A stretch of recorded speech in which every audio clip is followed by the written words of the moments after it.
Сузактагы жер көчкүнүн көлөмү 1,5 миллион куб метрди түздү. Бул тууралуу Өзгөчө кырдаалдар министрлиги маалымдайт. Эскерте кетсек, 29 апрель күнү Жалал Абад облусунун Сузак районунда Сары булак айылындагы Көкарт дарыясынын сол жээгиндеги жер сүрүлүп, дарыянын суусун жаап калган. Өзгөчө кырдаалдар министрлигинин маалыматында жабыркагандар жана кыйроолор болгон жок. 30 апрелде аймакка киргизилген өзгөчө кырдаал алынды.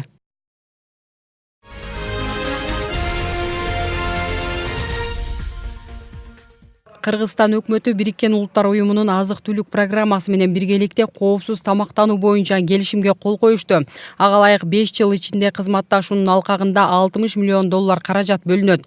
Бириккен Улуттар Уюмунун Кыргызстандагы өкүлчүлүгү кабарлагандай, тараптар 2018-2022 жылга карата меморандумга кол коюшту. Анын негизинде мектептердеги тамак аштын сапатын жакшыртуу, айыл жашоосунун деңгээлин көтөрүү, айыл чарбасындагы өндүрүштү жогорулатуу иштери аткарылат. Мындан сырткары айыл жергесиндеги мектептердин тийиштүү техникалык болгон камсыздандыруу, инфраструктурасын жакшыртуу жана жаратылыш кырсыктардын кесепеттерин жоюу пландары да ишке ашат. Өзгөчө ирригациялык системага көңүл бөлүнүп, айыл чарба продукцияларын кайра иштетүү, калкты кесиптик чеберчиликте окутуу, киреше алып келе турчу ишмердүүлүктү үйрөтүү пландары жүзүгө ашырылат.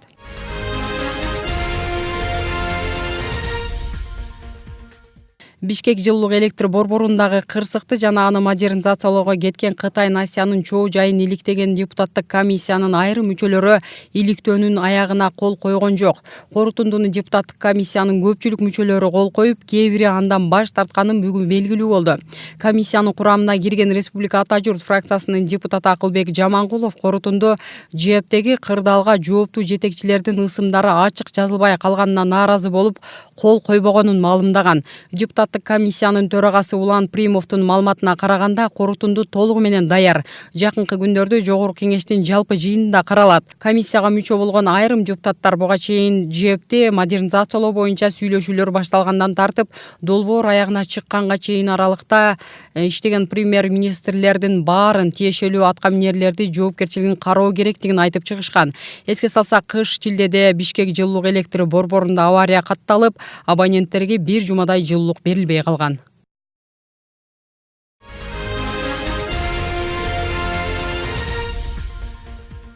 Бажы кызматынын төрагасынын мурдагы орун басары Райымбек Матраимовдун экс-премьер-министр Сапар Исаковдун үстүнөн жазган арызы сотто карала турган болду. Жогорку сот билдиргендей, 1-май райондук соту доо арызды кароонун мөөнөтүн бүгүн саат 10го чейин белгилеген. Матраимов өзүнүн кызматынан алуу боюнча өкмөттүн чечимине мыйзамсыз табууну жана кызматордун кайра калыбына келтирүүнү өтүнүп сотко кайрылган. Райымбек Матраимов бажы кызматынын төрагасынын орун басарынан былтыр 23 ноябрда бошотулган болчу. Ошол учурда премьер-министр Сапар Исаков өз буйругунун негизинде анын ишин саясий жетекчилик кабыл алган чечимдерге жана жүргүзүлгөн саясатка ылайык келбейт деп негиздеген. Матраимов иштен кеткенден кийин быйыл жыл башында бажы кызматы Ош бажысы күн сайын 15 миллион сом төлөм чогулта баштаганын, мурда болжолдонгон 7 миллион сомдун ордуна болгону 1,5-2 миллион сом гана жыйынтыкталганын жарыялаган.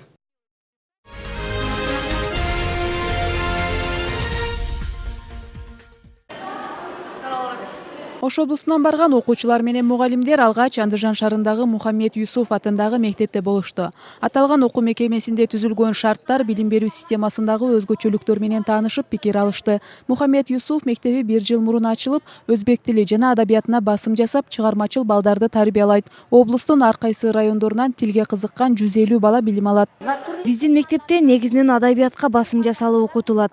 Көбүнчө тил сабактарына өзбек тили, орус тили, англис тили, дагы башка бир нече тилдерди тереңдетип үйрөтүп, чыгармачылыгын арттырууга көңүл бурабыз. Кара Суу районунун номер 80 Тажимат Форто мектебинин окуучулары бүгүн Андыжан шаарындагы номер 30 мектепке келишти. Мында мугалимдер коңшу өлкөнүн мектептериндеги билим берүү тармагы менен таанышып, тажрыйба алмашса, окуучулар спорттук мелдештерге катышып, ынтымак достук мамилелерин чыңдашат. 30 мектептин мугалимдери да Кыргызстандан барган кесиптештерин жылуу маанайда күтүп алышты. Өздөрүнүн билим уялары менен тааныштырып, эки улуттун ыркүүлөрүн жаңыртып, майрамдык программа тартуулашты. Андан соң мугалимдер түрдүү предметтер боюнча бөлүнүп сабактарга катышышты. Максаты коңшу өлкөнүн билим берүү программасы менен иш жүзүндө таанышып, тажрыйба арттыруу болгон. Мен өзүм 9 класстын биология сабагына кирип катыштым. Мугалим эң заманбап усул менен сабак өттү. Окуучу менен мугалимдин ортосундагы мамиленин жакшылыгы сабактын натыйжасында көрүнүп калды. Мен окуучу менен мугалимдин бири-бирине болгон мамилесин абдан жогору бааладым. Кара Суудан барган делегация бекеринен 30 мектептеги окутуу менен дыккат таанышкан жок. Анткени мындан аркы кызматташтык дал ушул мектеп менен уланат. Азырынча ОЗЭКи гана макулдашуу жүрүп, багыттары аныктала элек. Өзбекстандын мектептери 14 жылдан бери 9 жылдык гана болуп, кийинки билимдик колледждерде уланткан. Былтырдан системага өзгөртүү киргизилип, 11 жылдык билим берүүгө өткөн. Натыйжада окуучулар толук орто билимди мектептен эле ала алышат. Мына быйыл биринчи ирет 10 класстарды бүтүрүү алдында турабыз. Эми биздин кандай билим бергенибиз алардын тесттерден көрсөткөн балынан билинет. Мектептер 11 жылдык болгону менен колледждерде да өзүнчө атайын курстар бар. Ал жерге окуучуларыбыз барып, каалаган өзүнүн жөндөмүнө жараша кесип үйрөнө алышат. Ошону менен бирге эле академик лицейлерибиз да бар. Ал жерде да балдардын талантына карап туруп институтка даярдайт. Институтларга даярланат. Бизге тиешелүү болгон анча-мынча окшоштуктарыбыз деле бар экен. Эски баягы Союздун системасында калган өзгөчө неме окшоштуктарыбыз бар экен. Бул боюнча дагы тажрыйба алмашууда дагы тереңирээк үйрөнөбүз, билебиз. Азырынча ушул достук темасына арналган гана иш-чараларды өткөздүк. Коңшу өлкөлөрдүн мектептеринин кызматташтыгын алгачкылардан болуп Кара Суу районунун номер 80 мектеби баштады. Ар кайсы предметтен сабак берген 10 мугалим менен 15 окуучу тандалып алынган. Мугалимдерди тажрыйба алмаштыруу максатталса, эки мектептин окуучулары үчүн спорттук мелдештер уюштурулган. Педагогикалык жаңылыктарды, иш тажрыйба алмашууну балдарды, окуучулар менен окуучуларды, мугалимдер менен мугалимдерди достоштуруу максатыбыз. Эки өлкөнүн мугалимдеринин жолугушуусунан соң өз ара мектептер аралык келишимдер түзүлдү. Ага ылайык эми Андижан облусунун окуучулары менен мугалимдери 11 майда Ош облусуна барышат. Жалпы эле бул иш-чаралардын максаты эки өлкөнүн жаштарын ынтымак биримдигин бекемдеп, достугун арттыруу болуп саналат. Айда Биделбек кызы, Нурсултан Абдыкерим уулу, Ынтымак.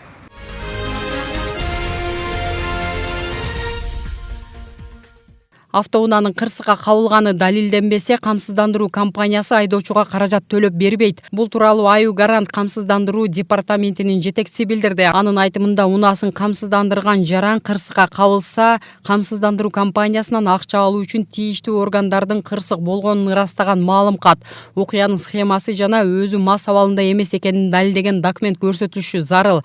Камсыздандыруунун түрү көп, бирок ага коомчулук мамлекет талап кылганда гана көңүл бурат.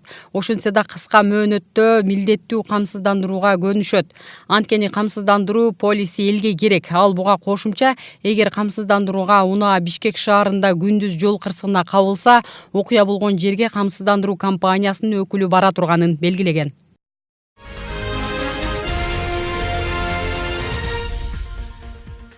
Депутат Мирлан Жээнчороев орто билим берүү боюнча мыйзамга өзгөртүү киргизүүнү сунуштап жатат. Анын айтуусунда тийиштүү мыйзам долбоору парламенттин талкуусуна коюлат. Учурда мыйзам боюнча башталгыч орто билим берүү өлкөнүн бардык жарандар үчүн милдеттүү окутулат. Эл өкүлүнүн сунушуна ылайык, мектепте бүтүрүлгөн окуучу окуусун андан ары жогорку окуу жайында улантуу, каалабаса кесиптик орто билимди алышы милдеттендирилет. Депутаттын пикиринде 9-класстан кийин окууну таштап салган балдар жумушсуздуктан криминалдык чөйрөгө аралашып кетүүдө.